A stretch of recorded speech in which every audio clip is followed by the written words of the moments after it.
How's it going, guys? We're just still cutting down on lentils here. We're gonna engage. Just gotta push this little button. There we go. I think this is like day 4 on lentils. I'm pretty sure these are actually red lentils that we're cutting. See all that green out there? A lot of these things are more green than they are red. We're unloading at 4 bars on the unload auger. That's ramming speed. That's averaging 6 bushels per second. I have to get them to slow down some more. I have to go pretty slow through here. All this green. Combine does not like all this green.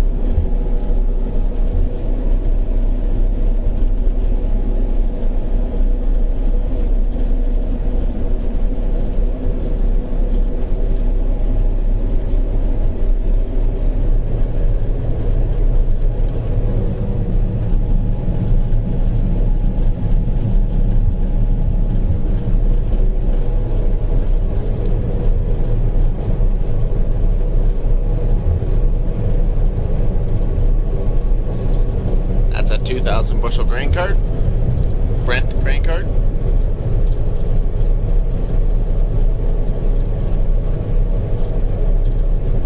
And we're about done. Shut that thing off. And he's out of here. We'll just dial back. There we go.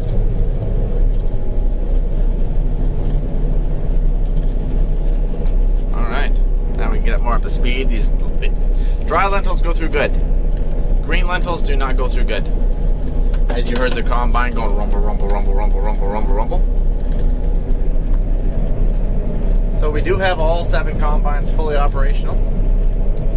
We still had quite a few bugs to work out. We still have some sensors going off on us that are getting kind of annoying, but we'll get to the root of that problem.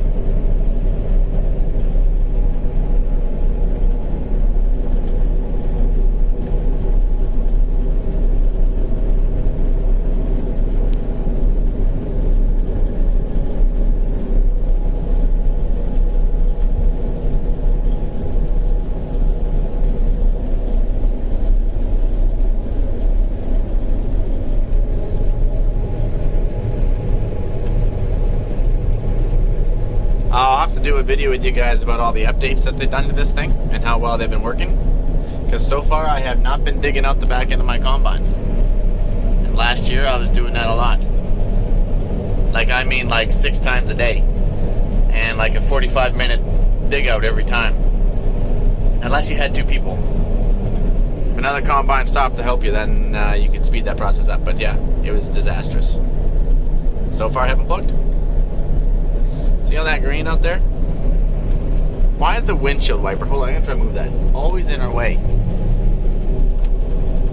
There. Parked him on that side. Now we can see clearly now. Okay.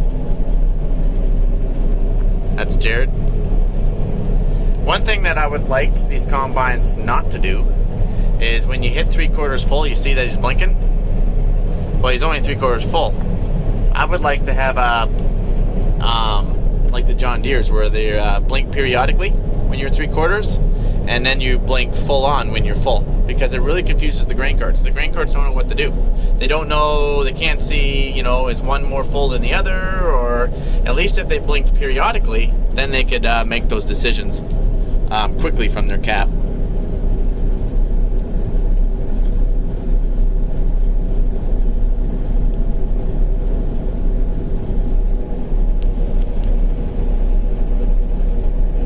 These lentils are doing right around at 38 bushels an acre, give or take a bushel or 2. Yes, you would think that we would have grain cart or scales in our grain carts. I know that was the question that you asked, but we do not. It's just one more thing we got to wire in. They're not accurate anyway.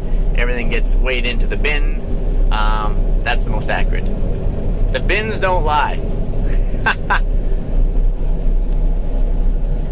And as far as the combine's calibrations, yeah, they're out too. It probably says I'm doing 18 bushel an acre or something like that. Who knows? And to be honest, guys, we don't really give a crap. We don't care how if the bushels is accurate on my combine or the grain cart. All I care about is putting bushels in my tank, offload it onto a grain cart, in which case the grain cart offloads it onto the truck then offloads it into the bin, and then the bin, you know, not by itself obviously, offloads it back into a truck, and then we dump it into the terminal, in which case they hopefully will give us a check. That's basically how it works. See? These are gopher holes. We want to lift our header up over that, and then we just drop it back down on the other side. Yes, we do leave a little bit. That is natural. That's what happens. Anytime you come to a badger hole, a badger is bigger than a gopher. A badger will actually dig up a gopher hole and eat them, to be quite honest. So though badgers leave a lot bigger hole and a lot more dirt disturbance in the ground, I actually don't mind them just because they badgers always move on. Like, they don't stay there. A gopher will live there, he'll build his home there, he'll have babies there. Badgers don't. Badgers just move in, eat the gophers, move on. So I actually don't mind badgers. A lot of people don't like them, but I actually don't mind them just for that purpose. Can you guys see all these smears? You guys see all the smears on the window? That's not on the cab side, that's on the grain tank side, because there's two windows. And that's grasshopper guts. Apparently we have grasshoppers this year, and they're actually harder than what you think to clean out of your hopper tank. So yeah, they're obviously full of guts, and when they go through a combine, they don't look so good. And then they smear my window when they're sliding down when I empty out my grain tank.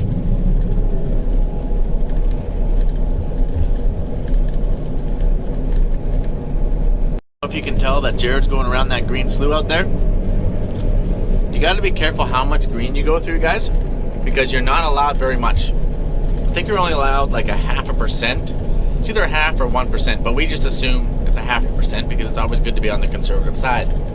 So that means you got to have a lot of dry lentils. Actually, I should say, yeah, very mature lentils, not necessarily dry, but mature lentils, in order to mix off and make sure you don't get docked. Because if you have too much green, they're going to dock you, and that basically means you're not going to get paid the price that you were hoping to get paid. All right, I just turned the corner here. Let's get out real quick. Still Jared over there. Let's just jump up here. I'm going to climb up this way. There's no ladder, but I'm going up anyway. Wouldn't be Mike if he wasn't on the roof. I'll show you guys some red lentils. We typically grow green as well. This is the first year we haven't grown green.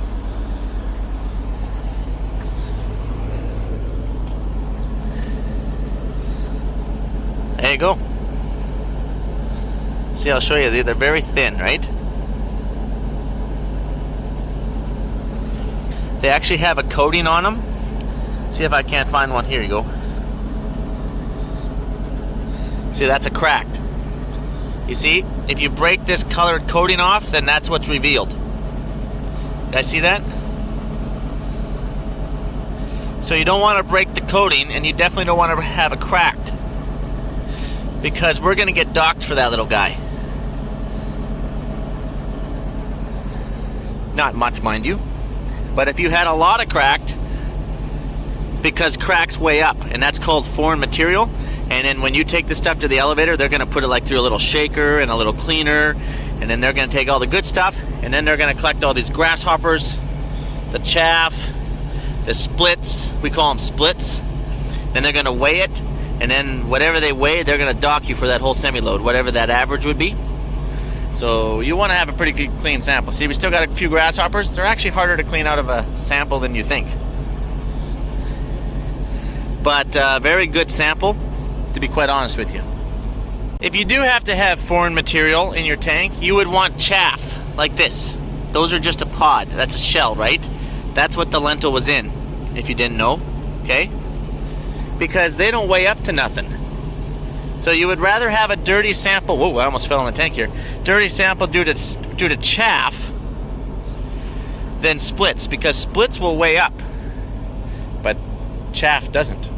All right, now that I just came down, I just jumped down. They have this little door I always leave open, actually, with a step and a handle right here, and we'll just kick this off. I kick this off all the time, And then after every single day, here's my airline, just stays up here.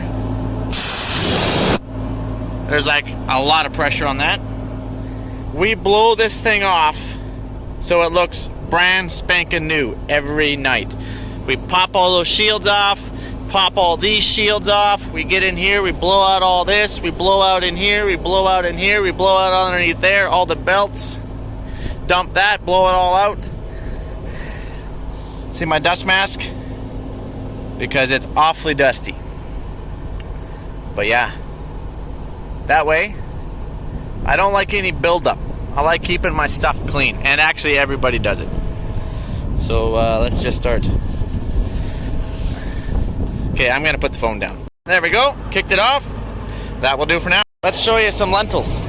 Actually, I'll show you the buildup. When you're cutting green lentils, well actually they're red lentils, but you know what I mean. Green straw, things get built up. It's actually a lot better. This used to be thick, about this thick. This is your chaff, and it was building up. See, we got some buildup here. How about under here? Oh yeah, see? Once that blocks off, I'll just plug the back end up. So you want to keep an eye on this stuff. Typically, I'm trying to break it off in chunks.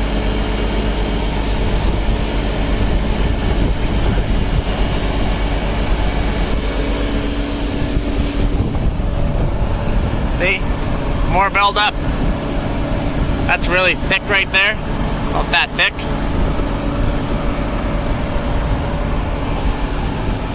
Not only will we build up in the combine, is we'll build up on the knife. And we'll start gumming up the knife really bad.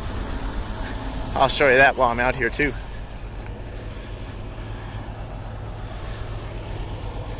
See this? We'll start getting thick. It's actually not bad right now, I'm not gonna lie. But this will start getting built up really thick. And then underneath here it'll get built up, and then it just makes your knife really hard to move. And that's how you can break knives. A lot of combines around here, they're gonna get upset at me if I don't get going. So yeah. Oh, better grab another one here. They're like, what is Mike doing? Right there. A red lentil. Alright. Time to rock and roll, guys.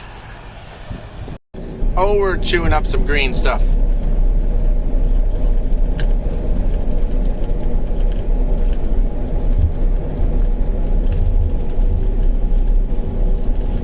See?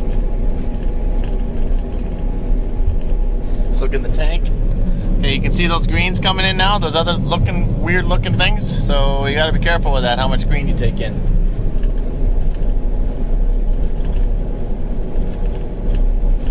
But I know that we're still good. We can mix it off.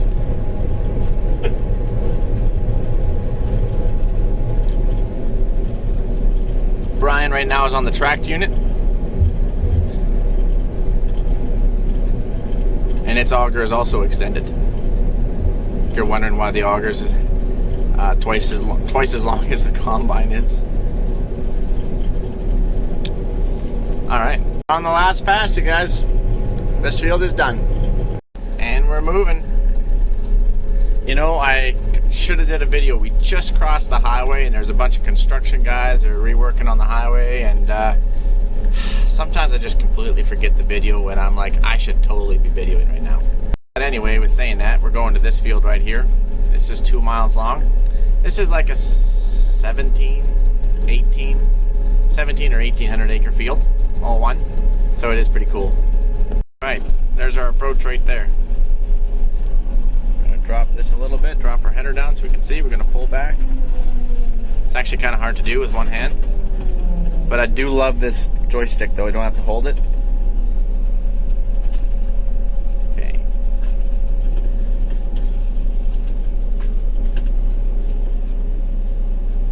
There we go. Stop. Park brake. You got to take it out of transport mode, stick it into the turtle mode, open up your hopper toppers. We're going to share a line right now. I don't even have to be in there. I know that we want a 180. And then we're going to drop the line. Yes, we're going to save it as north. Done, line dropped. We're going to go back into here, double tap, machine share. There, this is our group. The Brady Bunch today. I'm sexy mama. It's a long story. We got Stud Muffin, Big King Tracks. We got Spring Wheat somebody, Spring Wheat Sam. We got Bad and Bougie, and we got Chop Liver. So we can change these names all day long, and it's just awesome. We just have a lot of fun. We make names, and you have to try and guess who it is if you didn't memorize the numbers. Gonna share that line with everybody. Line shared. Okay, let's go. Sorry about that. I just had to get it off the road because everybody is waiting on me back here. They're like, hurry up, Mike, get the crap going. Does it take a bit for it to get on the map?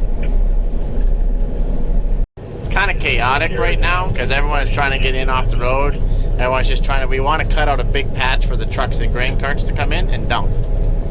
That's typically what we're trying to do. What am I doing? I'm heading south. Screw that.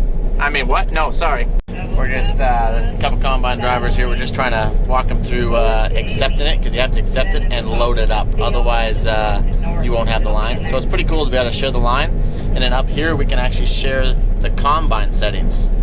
Yeah, my chaffer, top chaffer, it quit working, the reader. So I just have to manually set it from the outside. So we're still working on that. But yeah, you can set that. Anyways, so yeah, this field definitely isn't as good. That's for sure. Obviously, this puppy missed a rain or two. Around this world, if you can get a rain or a couple tenths or whatever on your field during the growing season, it makes a world of difference. So I would say this one's probably back down to 20. So that's a pretty big difference. But you know what? I'm happy with 20. I'll take 20 all day long. And holy crap, I've already burnt up a pile of your guys' time. So that's it. You guys have yourself a good one. And I will catch you guys on the flip side. Adios.